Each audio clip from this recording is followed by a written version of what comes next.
Hello दोस्तों, we are discussing in this session exercise 6D question number 13 से आगे। और आज ज़्यादा बड़ा वीडियो नहीं बनाएंगे, ठीक है, क्योंकि क्वेश्चंस भी लेंथी हैं। कम से कम 5 मिनट एक सवाल में लग जाता है। और आज हम केवल 5 सवाल लेंगे, मतलब 13 से लेके 17 तक, ठीक है। ओके, तो क्वेश्चन नंबर 13।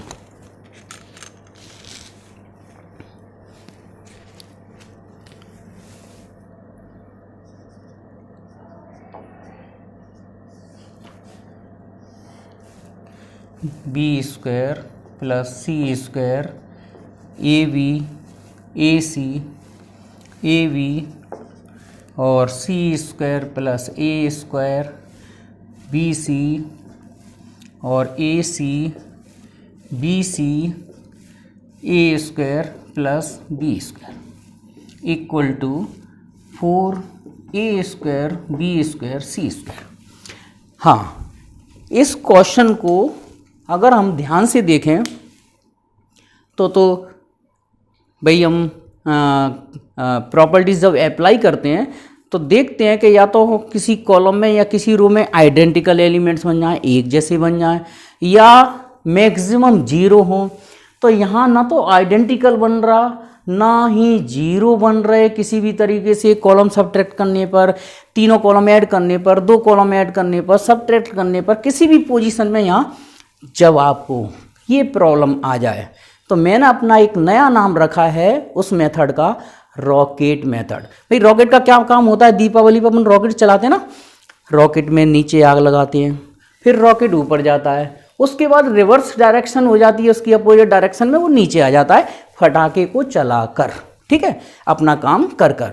तो उसी तरह से हम इस वाले मेथड में रो में R1 में A का, R2 में B का, R3 में C का इंटू करेंगे। उसके बाद अपना काम निकालकर वापस रिवर्स कर देंगे कॉलम में से कॉमन। ओके, इसलिए मैंने इसका नाम दिया है रॉकेट मेथड। हिंदी में रामबाण तरीका रख सकते हैं इसका नाम, ठीक है। तो यहाँ हम चेंज कर रहे हैं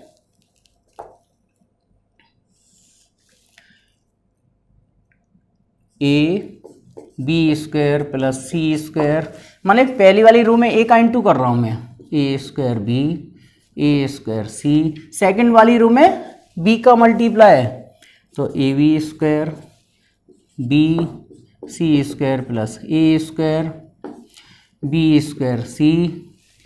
ठीक, तीसरी वाली रो में सी का into, A C square B C square और A square plus B square into C. हाँ, ये तो आप लोग इतना सीख ही चुके।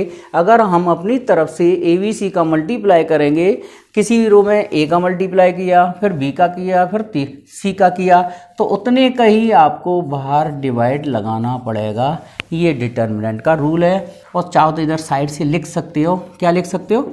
R1 change to A R1, R2 change to B R2 और R3 change to C R3। Okay, चलिए अब हम कॉमन निकालेंगे, वही रिवर्स प्रोसेस रॉकेट की। तो taking common A B C from C1 C2 and C3 respectively, A B C common निकालेंगे तो मल्टीप्लाई में आएगा कॉमन, ठीक है। हाँ, कॉलम में से कॉमन निकाल रहे हैं, रो में मल्टीप्लाई किया था, ठीक है। और उसके बाद फर्स्ट कॉलम में से एक कॉमन निकाल रहा हूँ मैं, तो यहाँ बचेगा B square C square B square C square. Second column में से कॉमन निकाल रहे हैं हम बी को, ठीक। तो ए square C square plus A square C square. Third column में से सी को कॉमन, तो ए स्क्वायर बी स्क्वायर ए स्क्वायर प्लस बी स्क्वायर। अब आप लोगों को दिख रहा है कि अब हम कॉलम को आपस में अगर माइनस करते हैं, सब्ट्रैक्ट करते, ऐड करने से तो कोई कॉमन एलिमेंट किसी भी कॉलम में बनेगा नहीं। सब्ट्रैक्ट करते हैं, सेकंड कॉलम में से फर्स्ट कॉलम को सब्ट्रैक्ट करो, उससे क्या है, आपको एक 0 तो मिलेगा ही। ऐसे ही हम तीसरे वाले कॉलम में से पहला कॉलम माइनस करें तो देखो कैसे करते हैं। ये ABC तो हट गया, यहां केवल हम 2 कॉलम चेंज करेंगे C2 और C3। तो C1 को हम बेस बना के चलते हैं, B square C square B square C square. हाँ, यहाँ लिख देते हैं हम C2 × C2 minus C1, C3 × C3 minus C1। और ये तो आपको पता है, C2 चेंज करना है तो C2 पहले लिख दीजिए, C3 चेंज करना है तो C3 को पहले लिख दो, और जिसको बेस बनाया है उसको हम माइनस करेंगे। तो सेकंड कॉलम में से इसको माइनस करिए तो देखो कैसे, A स्क्वायर में से जो माइनस होगा तो यहाँ बचेगा A square B square minus C square. इसमें से इसको माइनस करो तो C square plus A square minus B square. Arrow मैंने तुम्हें लगा दी, इसमें लगाना नहीं है, सॉल्यूशन है। C square minus C square कितना हो जाएगा 0। तीसरे वाले कॉलम में से फर्स्ट कॉलम फिर माइनस करिए तो A square minus B square minus C square, B square कितना हो जाएगा 0। और ऐसे ही इसमें से ये माइनस कर दो तो यहाँ बचेगा A square plus B square minus C square. Okay, अब हमें दूसरी वाली रो में 0 दिखाई दे रहा है, हमें तीसरी वाली रो में 0 दिखाई दे रहा है, पहली वाली रो में 0 नहीं दिख रहा, लेकिन हम बना सकते हैं। तो पहली वाली रो को ध्यान से देखो, अगर पहली वाली रो में से, रो माने अब हॉरिजॉन्टली कैलकुलेशन चलेगी, तो पहली वाली रो में से मैं दूसरी वाली रो और तीसरी वाली रो दोनों माइनस कर दूं तो देखना B स्क्वायर C स्क्वायर में से जे माइनस किया तो यहाँ 0 बचेगा। तो हमको पहली वाली रो चेंज करना है, केवल सेकंड रो और थर्ड रो को बिल्कुल टच नहीं करना है। तो जिसको चेंज नहीं करना है उसको आप लोग पहले लिख दीजिए।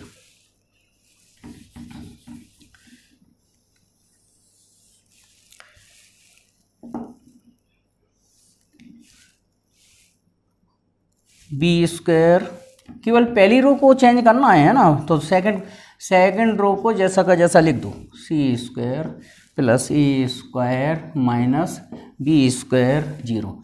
बताएं इसको लिखने से क्या फ़ायदा होता है? एक तो ये पता चल जाता है कि हमें रो में आंसर लिखना है, दूसरा डिटर्मिनेंट का थोड़ा शेप सही बन जाता है, और शेप का मतलब करस्पॉन्डिंग एलिमेंट, मतलब एलिमेंट के नीचे एलिमेंट आ जाता है, नहीं तो इधर उधर भाग जाएगा तो कैलकुलेशन में गलती हो जाएगी, किसी का किसी में माइनस हो जाएगा। करिए भाई, तो B स्क्वायर C स्क्वायर में से इसमें से इसको भी माइनस करो, इसको भी माइनस करो, तो क्या बचेगा यहाँ 0।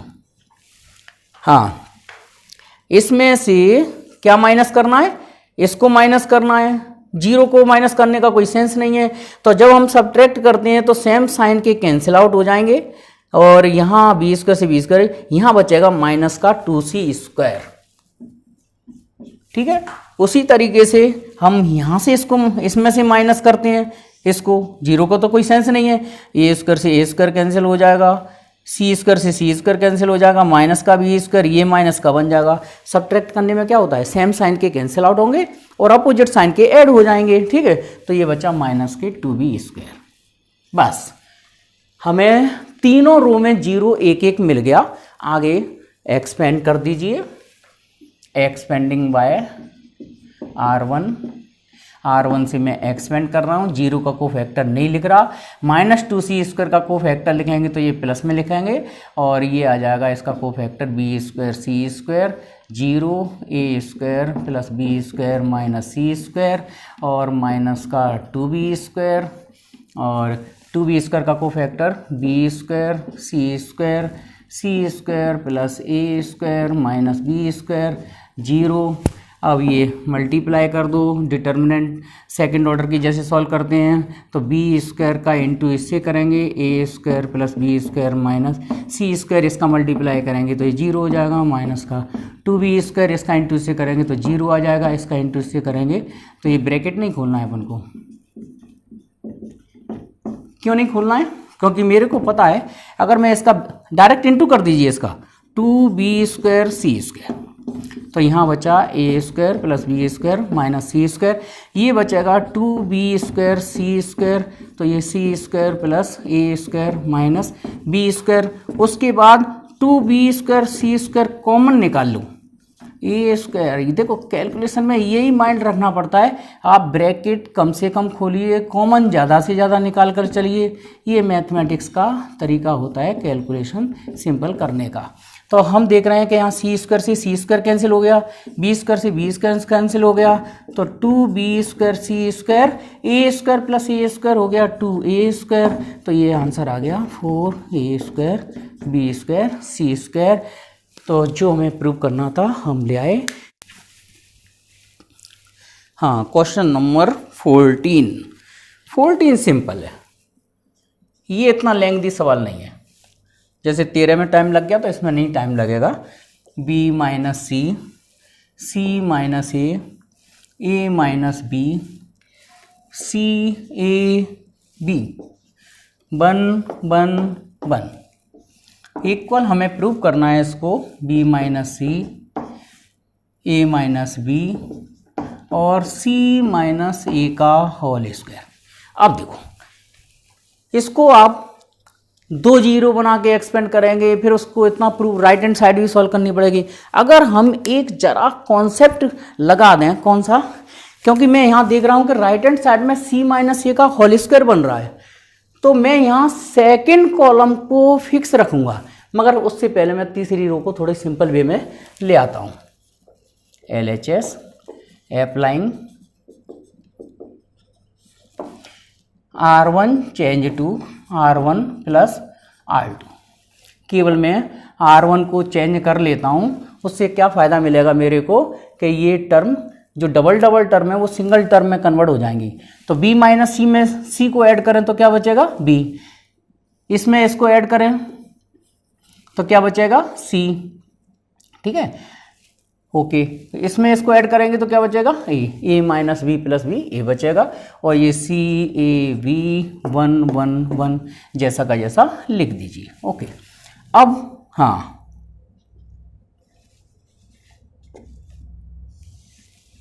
सेकंड कॉलम को मैं यहाँ फिक्स रखूँगा। अब सोच रहे हो सर आपने कैसे सोचा कि इसे सेकंड कॉलम को फिक्स रखना है। देखो सेकंड कॉलम में से मैं फर्स्ट कॉलम माइनस करूँगा, या पहले कॉलम को चेंज करेंगे। तो सेकंड कॉलम को मैंने बेस बनाया, तो फर्स्ट कॉलम में से सेकंड कॉलम माइनस करिए, तो b minus C minus A और 1 माइनस 1 0। ऐसे ही थर्ड कॉलम में से सेकंड कॉलम माइनस करो तो a माइनस सी और b माइनस ए और 1 माइनस 1 0। इससे क्या होगा कि मैं इसको एक्सपेंड करूंगा तो 1 के कोफैक्टर में c माइनस ए 2 जगह आ गया, तो c माइनस ए का होल स्क्वायर मिलेगा अपन को, ओके। इसलिए मैंने क्या चेंज किया था, यहाँ c1 चेंज किया था, c1 minus c2, c3 change किया था, c3 माइनस c2। तो पहला कॉलम चेंज किया है, तीसरा किया है, सेकंड कॉलम को मैंने बेस बनाया है, ठीक है। चलिए एक्सपेंडिंग बाय R3, क्योंकि R3 में एक जीरो ये है, तो R3 माने इसका कोफैक्टर क्या में आएगा, माइनस में। तो इस 1 का कोफैक्टर क्या होगा, 1 का रो कॉलम डिलीट कर दो, तो यहाँ बचेगा b minus C minus A और a माइनस सी और b माइनस ए, ओके। यहाँ मल्टीप्लाई कर रहा हूँ मैं b माइनस सी और क्या लाना है a माइनस बी। ऐसा करो इसमें माइनस कॉमन कर लो, या बाद में कर लेंगे, चलो b माइनस ए और माइनस c माइनस ए और a माइनस सी, ठीक है। अब एक माइनस इसमें से कॉमन ले लो, क्योंकि हमें a माइनस बी लाना है, तो ये आ जाएगा a माइनस बी, आगे माइनस लगा दो, और ये b माइनस सी और minus plus c minus A, और ये a माइनस सी को मैं c माइनस ए लिख रहा हूँ, उसी की वजह से ये माइनस का साइन किस में हो गया, प्लस में। यहाँ a माइनस सी था, उसको मैंने c माइनस ए लिख दिया, तो minus a minus B minus C, और ये बन गया c माइनस ए का होल स्क्वायर। इस माइनस को मैं ओपन कर देता हूँ, तो ये टर्म, हाँ ये टर्म क्या किया जाएगी, माइनस माइनस प्लस, और ये बाहर वाला माइनस इस प्लस को कर देगा माइनस में, तो हमें ये प्रूव करना था। ठीक है, सिंपल कैलकुलेशन, कोई दिक्कत नहीं है, बस थोड़ा सा कंसंट्रेशन बना के चलिए, क्योंकि यहाँ कौन डिटर्मिनेंट में जरा सा भी कंसंट्रेशन गड़बड़ होता है और कैलकुलेशन मिस्टेक होने की पूरी पॉसिबिलिटी बन जाती है।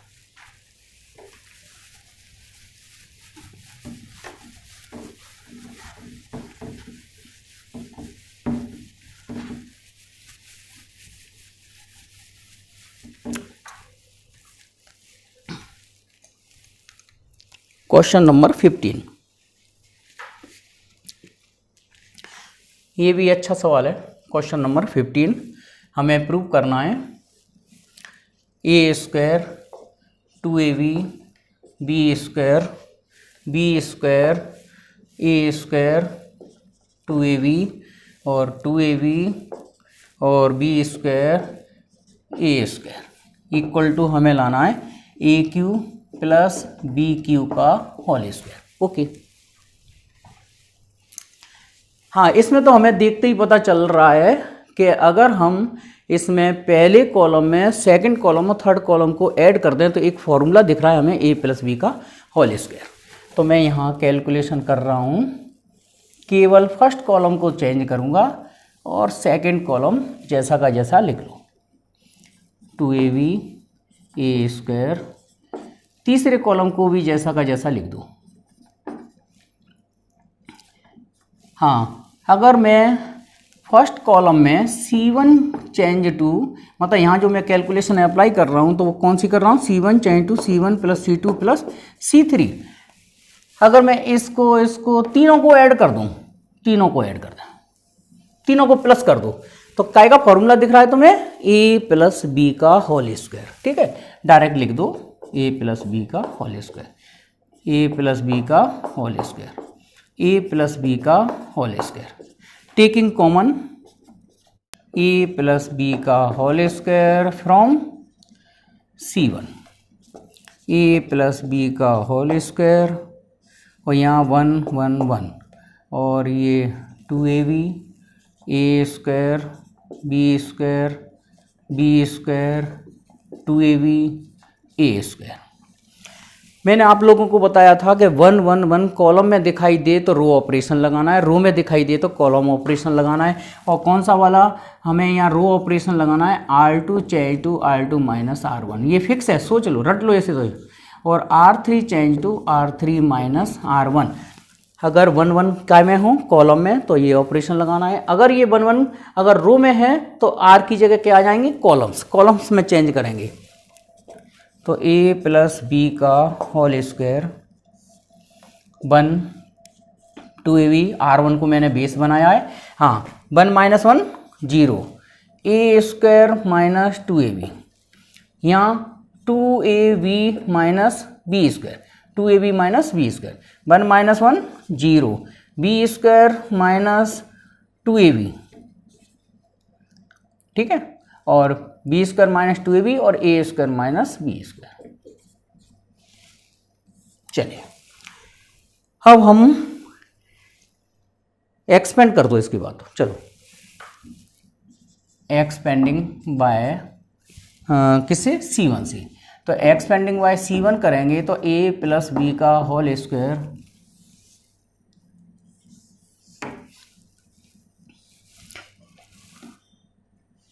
1 का कोफैक्टर लिख दो, 1 का कोफैक्टर क्या आएगा, a² minus 2ab, b² minus 2ab, और यहाँ ऐसा करो माइनस कॉमन लेके लिख दो इसको, तो ये b² माइनस 2ab, तो मल्टीप्लाई करने में अपन को आसानी रहेगी, और यहाँ a² माइनस b²।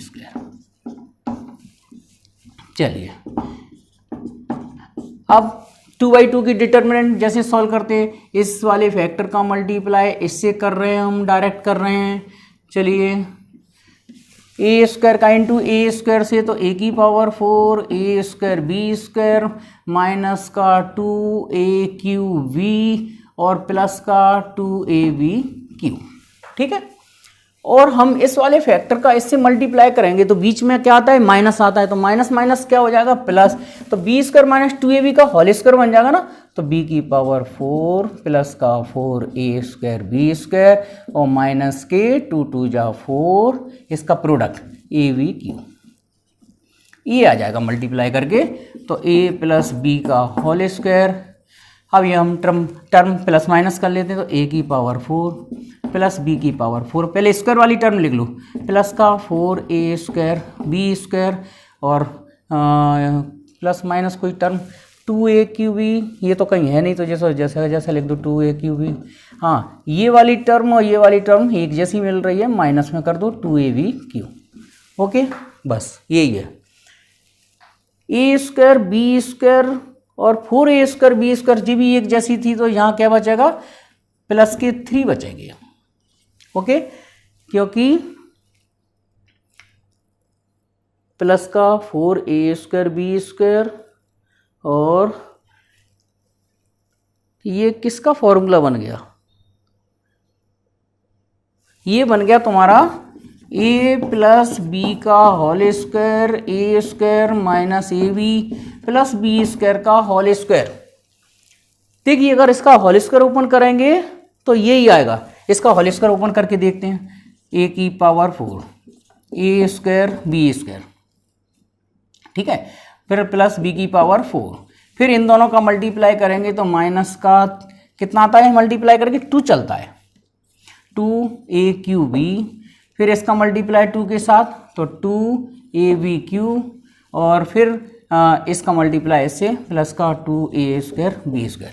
तो तुम लोग देख रहे हो a square B square, 2a square B square, 3a square B square है, और 2AQB है हमारे पास, 2AVQ है, ठीक है, और a की पावर 4 b की पावर 4 वाली टर्म है ही।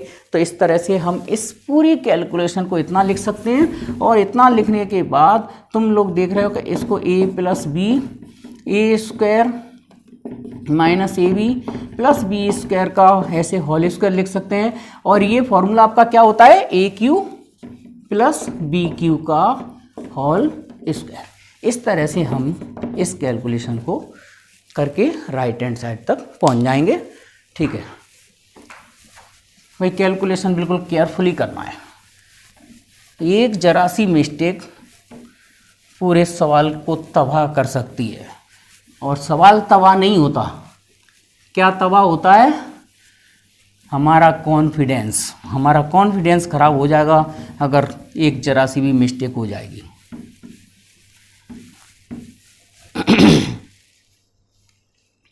सवाल नंबर 16,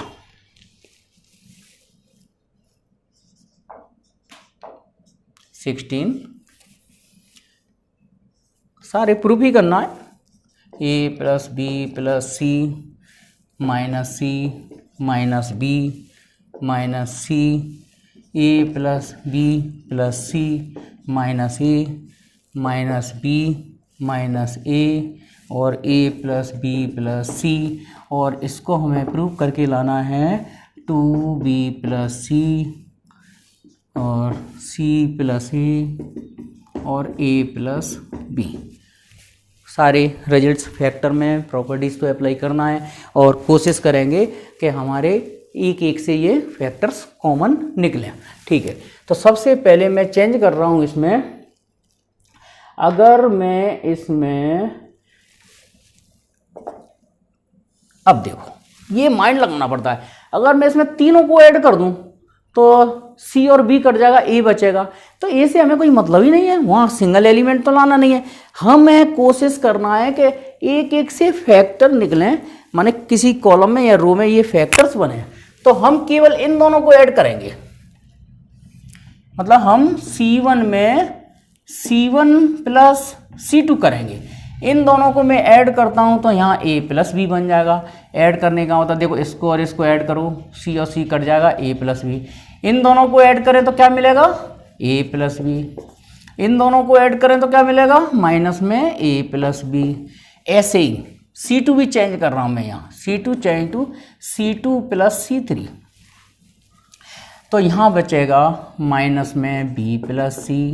इन दोनों को ऐड किया तो यहाँ बचा बी प्लस सी, इन दोनों को ऐड किया तो यहाँ बचा बी प्लस सी। बस एक साथ दो कॉलम चेंज कर सकते हैं, ए plus B plus C.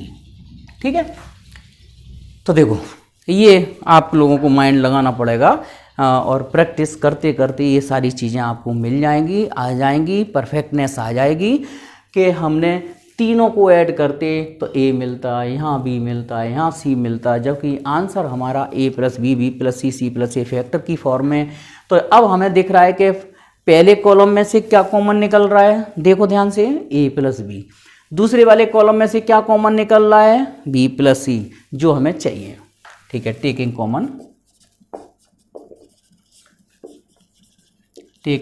Common A plus B and B plus C from C1 and C2 respectively. A plus B और B plus C. First column में निकालें 1 1 -1 -1 1 1 और माइनस ये और A plus B plus C, A plus B plus C. और हम यहाँ पहली रो फिक्स रखकर, ठीक है, पहली रो को फिक्स रखकर इसमें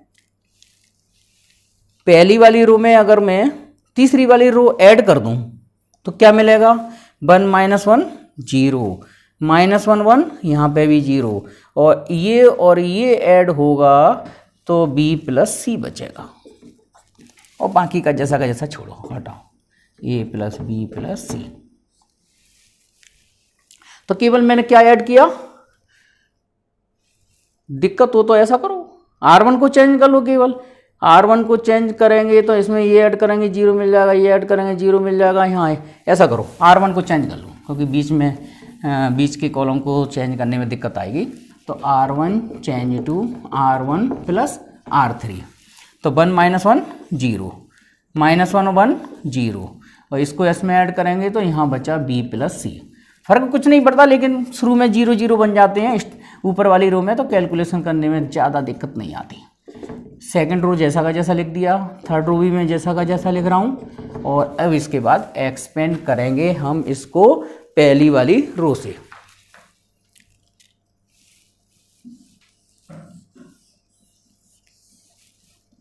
एक्सपेंडिंग बाय R1 ओके, सही है।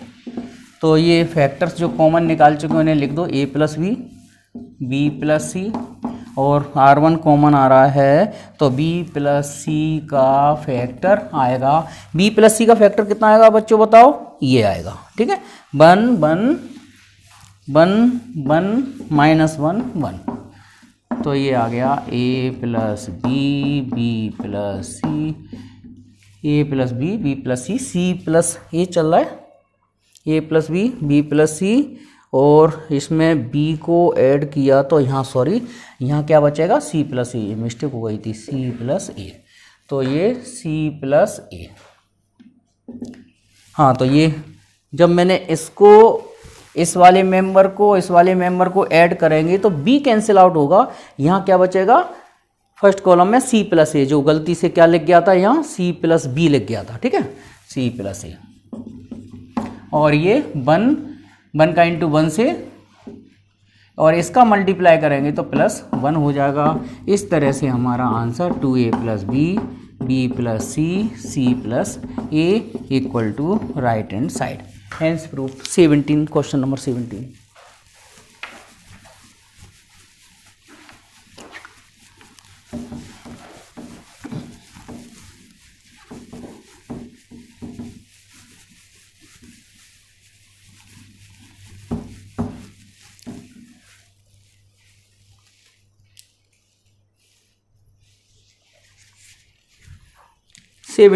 बहुत आसान सवाल है।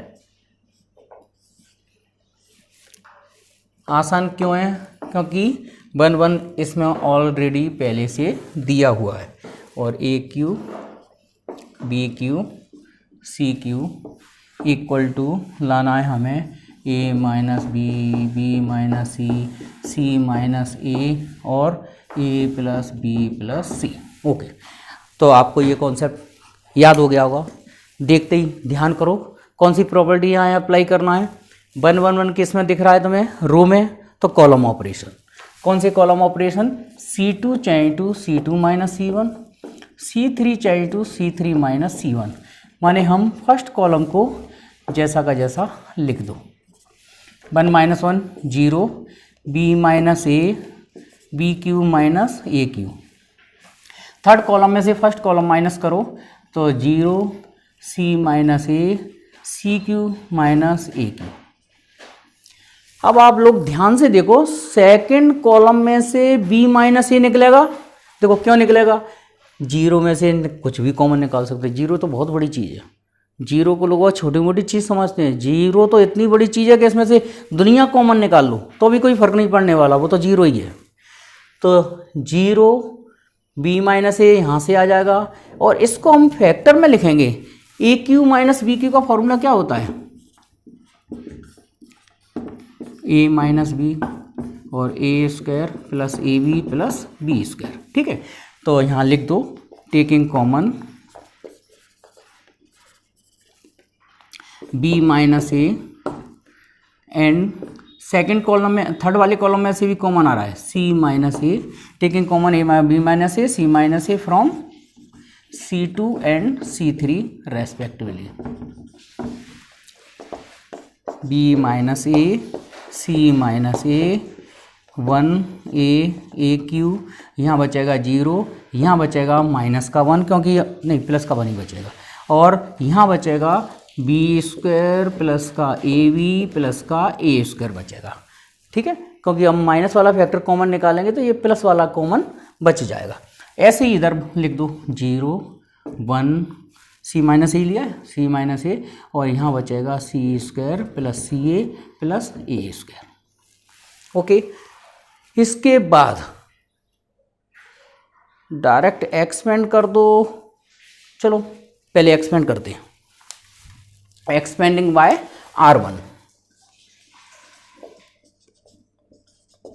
एक्सपेंडिंग बाय R1 कर देंगे तो b minus A, C minus ए, केवल इस 1 का को फैक्टर लिखना है तो 1 1 और ये आ जाएगा B square plus A B plus A square और C square plus C A plus A square. Okay, अब हम लाइन ड्रॉ करके वर्टिकली इधर कैलकुलेशन करते हैं।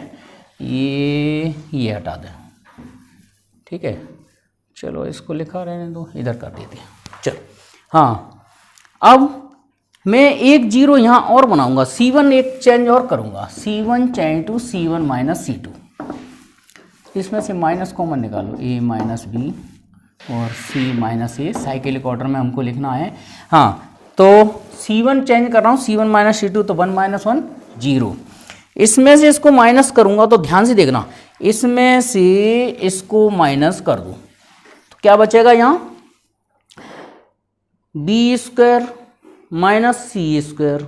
ठीक है, और ए स्क्वायर तो कैंसिल हो जाएगा, तो B square minus C square और प्लस का मतलब B square minus C square और ए स्क्वायर कैंसिल हो गया, A B minus C plus का ए बी माइनस सी। बाकी का जी जैसा का जैसा लिख दो, 1 और C square plus C A plus A square. अब मल्टीप्लाई कर रहा हूँ, इसका मल्टीप्लाई इसका इससे क्या होगा? हमें मल्टीप्लाई करते समय a minus B C minus A, तो इसका मल्टीप्लाई करेंगे तो ये बच जाएगा केवल, ये तो 0 हो जाएगा, 0 minus B square minus C square plus का ए बी माइनस सी। तो a minus B C minus A, और ये चलो माइनस चेंज कर दो, माइनस का अंदर मल्टीप्लाई कर रहा हूँ तो C square minus B square minus का ए बी प्लस का सी माइनस का A minus B C minus A. इसको मैं सी माइनस बी और सी प्लस बी लिख रहा हूँ, और इसमें से क्या कॉमन ले लें कि सी माइनस बी कॉमन हो जाए, तो सी माइनस बी माने प्लस का ए कॉमन ले लो, तो ये सी माइनस बी, माइनस का A minus B, C minus A, और अब इन दोनों में से क्या कॉमन निकल के आ रहा है बाहर, सी माइनस बी, तो यहाँ बचेगा सी प्लस बी प्लस ए। ठीक है, एक माइनस इसमें से भी कॉमन निकाल लो, तो ये माइनस माइनस क्या हो जाएगा, प्लस ए माइनस बी, फिर इसको लिख दो B minus C, C minus A, और A plus B plus C equal to right hand side. इस तरह से हम कैलकुलेशन करके जो प्रूफ करना चाहते हैं वो प्रूफ हो जाएगा। बस आप लोग एक बार फिर ध्यान से सुनो मेरी बात, सवाल नोट करते समय अपनी आंखें सही रखो, बिल्कुल मोबाइल की तरह। जैसे मोबाइल की क्वालिटी क्या होती है, मोबाइल में 5 चीज़ें अच्छी होना चाहिए। मोबाइल में क्या क्या चीज़ें अच्छी होना चाहिए, कैमरा अच्छा मेगापिक्सल का होना चाहिए, कैमरा, मोबाइल का कैमरा, अपनी आँखें अच्छी होना चाहिए। अब हम लोगों की तो पुरानी हो गई, चश्मा लगाना पड़ता है, तो आँखों का मतलब होता है देखना, बिल्कुल टर्म बिल्कुल क्लियर बुक से, और वहाँ नोट करते समय बिल्कुल सटीक नोट करिए। दूसरा मोबाइल में क्या चीज़ अच्छी होना चाहिए, मेमोरी। तो हमारी माइंड की मेमोरी भी अगर अच्छी हो, क्योंकि जब हम सवाल करते हैं तो हमें कुछ कैलकुलेशन, कुछ फॉर्मूलेज मेमोरी में डालने पड़ते हैं। तो मेमोरी कार्ड जितना स्ट्रॉन्ग होगा उतना हम फास्ट कैलकुलेशन कर सकते हैं। तीसरा, मोबाइल का प्रोसेस, हमारा भी माइंड का प्रोसेसर होता है, तो अब प्रोसेसर क्या होना चाहिए, अच्छा हाई क्वालिटी का प्रोसेसर होना चाहिए। तीसरा, चौथी चीज़ क्या आती है इसमें, रैम। मोबाइल में रैम क्या काम करती है, मेमोरी में कैलकुलेशन को नहीं ले जाती, वो कैलकुलेशन ऐसे करती है कि कैलकुलेशन हो जाती है। जैसे अपन कोई सवाल सोचते हैं तो इसका कैलकुलेशन ये माइंड में कई बार कैलकुलेशन कर लेते हैं, मगर उसे हम मेमोरी में, हर चीज़ मेमोरी में नहीं जाती। इसी तरह से रैम कैलकुलेशन कर लेती है लेकिन मोबाइल की मेमोरी में नहीं पहुंचाती, उसको वो काम है रैम का। तो वही काम अपने माइंड का होना चाहिए, इमेजिंग पावर तेज होना चाहिए, कैलकुलेशन की और नोट करके छोड़ दी। हर चीज़ भाई, हर कैलकुलेशन तो अपन अपनी मेमोरी में नहीं रखते, उसी तरह से मोबाइल भी हर कैलकुलेशन अपनी मेमोरी में नहीं पहुंचाता, वो काम करता है रैम। फिर उसके बाद 5वीं चीज़ आती है इसके अंदर, क्या, कैमरा हो गया, रैम हो गया, रोम हो गया, प्रोसेसर हो गया, और 5वीं चीज़ आती है आपका नेट सिस्टम। आपकी नेट क्वालिटी अच्छी होना चाहिए। नेट क्वालिटी का मतलब आपके, अब आदमी के अंदर क्या होना चाहिए, आदमी के अंदर होना चाहिए बॉडी फिजिकल फिटनेस स्ट्रांग होना चाहिए। ठीक है, तो ये सारी चीज़ें जब हमारे पास परफेक्ट होती हैं तो उस तरह से हम मैथमेटिक्स में आगे बढ़ सकते हैं, कैलकुलेशन फास्ट कर सकते हैं। और आज इतना ही काफ़ी है, और फिर नेक्स्ट वीडियो में लेंगे 18 से लेके फिर 5-5 सवालों का वीडियो बनाएंगे, क्योंकि इन सवालों में बहुत टाइम लगता है। ठीक है, थैंक्स।